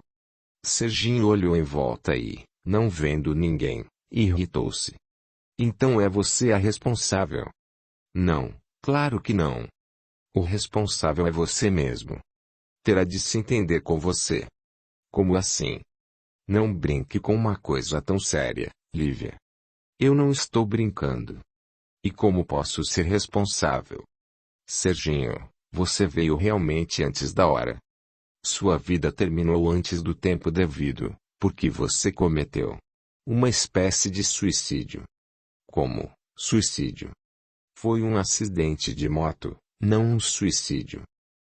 Mas e a causa do acidente, qual foi? Sei lá. O chão estava molhado, o ônibus freou de repente, não sei ao certo. O que você fazia antes do acidente, consegue lembrar? Estava com Paula. Pela primeira vez Serginho lembrou-se com limpidez da namorada e gelou. Havia pensado nela, durante todo o tempo em que estivera semiconsciente, porém agora que conhecia seu verdadeiro estado fez de modo diferente. Onde está Paula? O que aconteceu com ela? Lívia não respondeu. Apenas olhou o fundo nos olhos. Ela também. Também. E onde ela está? Vocês foram buscá-la? Infelizmente ainda não foi possível, Serginho. Por que não? Há muitas coisas que você desconhece completamente e não posso explicar tudo de uma só vez porque não adiantaria, você não iria compreender. Por isso vamos devagar, um pouco de cada vez, para que você entenda. Isso se quiser, se tiver boa vontade, pois se continuar arredio e rebelde demorará muito mais tempo para assimilar uma série de novos conceitos, de novos conhecimentos. Não bastam as informações, é preciso que seu coração esteja aberto para absorver as verdades.